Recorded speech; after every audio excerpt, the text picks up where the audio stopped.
Hello there, I'm Orkhan Amashov. You're watching Context. We are here to discuss some of the key global and regional developments. Presidents of the Democratic Republic of Congo and Rwanda called for an immediate and unconditional ceasefire in the eastern DRC, following face-to-face talks in Doha, mediated by Qatari Emir. The eastern DRC has seen the worst fighting in decades that has, by some accounts, already claimed around 7,000 lives. The clash has intensified in the past 2 months, with the M23 rebels stepping up their offensive and claiming 2 major cities in the region. The DRC accuses Rwanda of arming the M23 and sending troops to support the rebels in the conflict, which Rwanda has always denied. The talks in Doha came after the M23 delegation pulled out of a planned meeting with the DRC government in Angola on Tuesday. The M23 cited international sanctions on its senior members as the cause. On whether the call for a ceasefire could indeed bring a truce, as well as on the importance of newly established and emerging mediation hubs for global conflicts, we are talking to Professor Deush Kibamba, lecturer at the Dr. Salim Ahmed Salim Center for Foreign Relations, joining us from Dar es Salaam, and Dr. Tom Mulisa, lecturer at the School of Law at the University of Rwanda, coming to us from Kigali. Welcome to both of you, gentlemen. Thank you. Let's start with the obvious. Dr. Mulisa, do you believe that M23 would heed the call for a ceasefire made by the presidents of Rwanda and the DRC? I think definitely, I think they would heed the call because on the first part, both countries are part of the solution to the problem. That is one. So it means that some of the issues that Rwanda has been claiming in the Eastern DRC, would also be a factor in part of the solution finding. But involving Rwanda only without involving the M23 would be also hitting the dead end of the road, just as it happened in the recent failed Rwanda meeting, when Rwanda did not appear and sought that M23 be engaged direct. But I think engaging Rwanda on one side, or Kigali, is also one aspect, but also considering that engaging the M23 itself would be the most fundamental part of it. Dr. Mulisa, do you see this conflict as being of trilateral nature, or do you think the negotiation should be purely bilateral? You earlier mentioned that involving Kigali is a good thing, but fundamentally, is this conflict involves 2 sides or 3 sides? Thank you very much. The conflict is initially, that's the M23, which are Congolese. It is purely a Congolese issue. But one cannot rule out that Rwanda has always stated that they are taking part on defensive measures. So while we should consider the M23 as the key players within this resolution of the conflict, one cannot rule out the third party, who is Rwanda, and whose claims that there are security concerns. But primarily, one cannot rule out the M23, but I would be adding that even Rwanda's concerns are also included in part of the peace deals.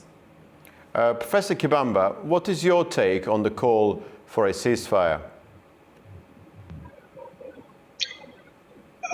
It pleases me.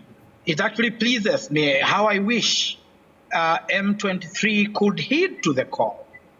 My problem is that implementation, in fact, I teach conflict resolution, and stakeholders in conflict resolution are not happy until you can see implementation on what has been agreed. So there's been a lot of calls in the previous past only from December last year, we've had a number of calls, a lot of them on calling for ceasefire. Now, I have to wait a bit to see if actually M23 is going to heed to the call. Dr. Mulisa, how would you describe the efforts of the neighboring countries on achieving a ceasefire? We've seen the latest attempt fail after the European Union sanctioned M23 members, including their leader, and also imposed some sanctions on, I believe, on some army commanders of the Rwanda as well.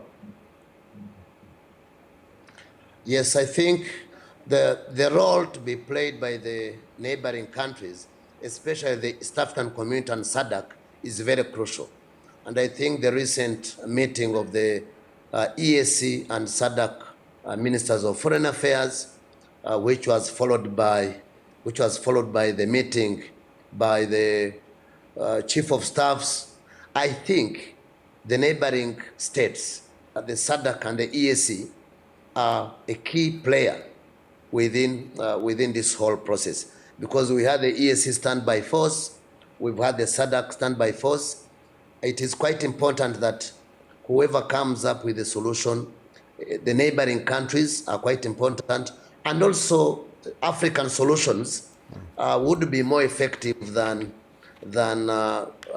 Brussels or Berlin-based solutions coming from the Berlin or from Brussels. So I think the neighboring countries will play a big role in this process. They couldn't be ruled out. And I think what the regional blocs are doing is a step in the right direction. So, the European Union, as I mentioned earlier, has also sanctioned 3 Rwandan military commanders. And it looks like that their steps will continue to be carried out in the self-same spirit. I think that amongst those people, individuals who have been sanctioned, we have the country's mining agency chief over support for the M23 fighters, and UN institutions estimate that the rebels are supported by around 4,000 Rwandan troops. It's quite a considerable figure, I believe. But Kigali maintains that it is acting in self-defense and is not supporting M23. Professor Kibamba, what do you make of this particular moment in terms of understanding the nature of the relationship between Rwanda, which is a sovereign state, and M23, which is operating inside DRC?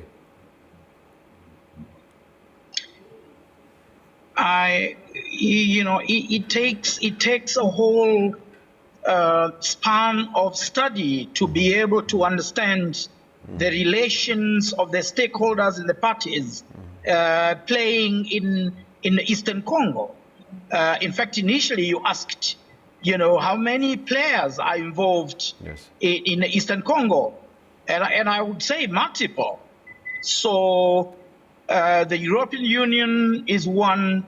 When they come with the sanctions, of course, they are not just coming with the sanctions.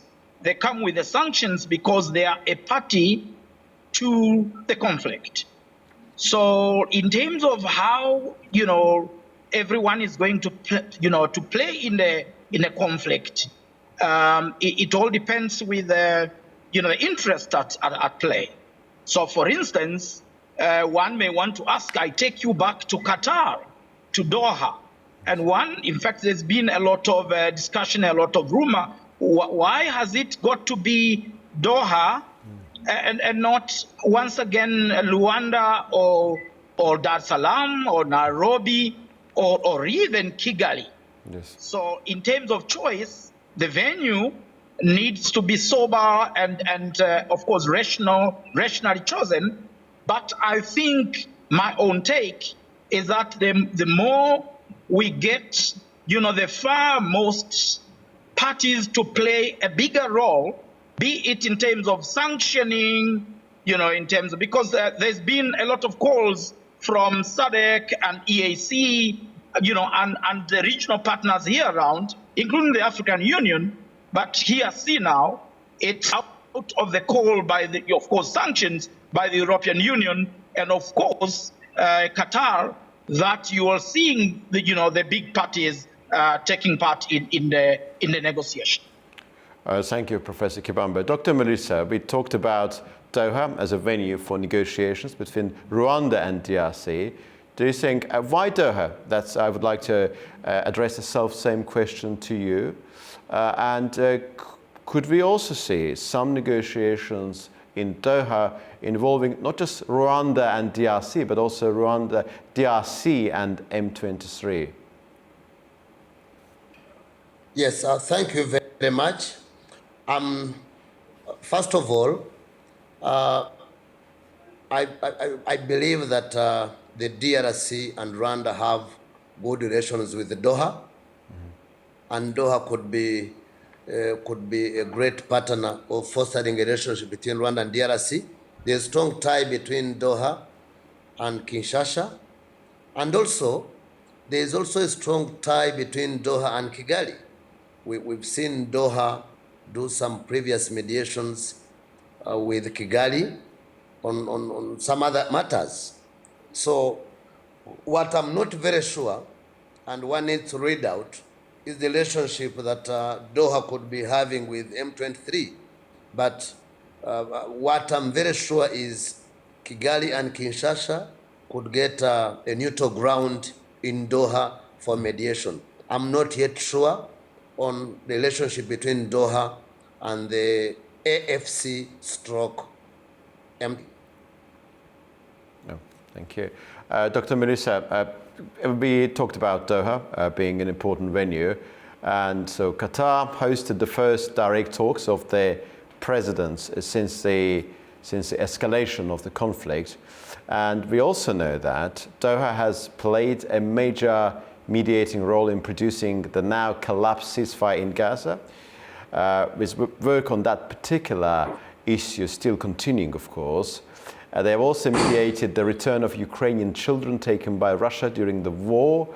And the question here is that, how much can Doha and other emerging mediators such as Cairo, Ankara, prove to be the places where conflicts are actually settled? We're trying to here understand their prowess as a venue to bring different conflicting sides together. Yes, thank you very much. First of all, why Brussels and Paris and Berlin would not come in this particular picture as neutral grounds is because part of the problem in the Eastern DRC dates from the colonial period. Because when you talk about Belgium, there was German as German, which had Rwanda and Tanzania and Burundi, then later Belgium. So much of the problem that is happening in the Eastern DRC also dates back with the colonial times and the division of the borders. So and the relationship between Belgium and its colonies has not been that all the best for the last few years. So when you bring in new players that have not been part of Africa's historical conflicts, you are talking about Ankara in Turkey, and you are talking about Doha. These emerging economies and emerging countries usually play a neutral role while dealing with most of the states that we have within the region. So when you are dealing with such a historical issue that dates back from the colonial times, that is issues to do with borders and involvement of some of these countries in the past history, then Ankara, Doha, and some other countries come out to look as neutral grounds. Thank you. Thank you. We talked about traditional European centers, places like Berlin, London, Paris. We talked about places like Ankara, Doha, those countries that were not involved in African affairs 100 years ago, of course. And what's about the UN, actually? We remember UN being more or less active a few months ago, but why is the UN Security Council silent? Has it lost influence, or is there simply no political will to intervene at this juncture? I think the history of the UN in this particular conflict has not been the best example. There's been a UN peacekeeping force in 1960s. You've read about that, you've heard about that, and you've heard of even the death of the UN Secretary General over the Congo. So we've been having a UN peacekeeping force in the DRC. And even of recent, even after the fall of Mobutu, there's been a UN peacekeeping force for the last 30 years in the Eastern DRC. And much is to be questioned on what the UN has been doing in the conflict area, for the last 30 years without returning conflict. In fact, the rebels come and pass by the UN, fight the government, and the UN stays there. It has been there. And I think you remember that President Tshisekedi of the DRC last year had asked for the withdrawal of the UN troops. The President of Uganda has also asked for the withdrawal of UN troops. So I think the UN in the Congo can't be one of the best examples of a peacekeeping group. Thank you very much. The history, yeah, thank you. Thank you, Dr. Tom Melissa, and also Professor Deish Kibamba. I'm most grateful to both of you for your time and for your very detailed and informed answers. Thank you very much indeed. Thank you. With Rwanda defending its role, Doha's neutrality explained, and M23's absence linked to sanctions, the path forward remains uncertain. Direct DRC M23 talks seem very unlikely. However, regional players may potentially step in. Yet the truth of the matter is that this protracted conflict remains intractable for us to assume that peace is still out of reach. I'm Orkhan Amashov, and see you very soon indeed.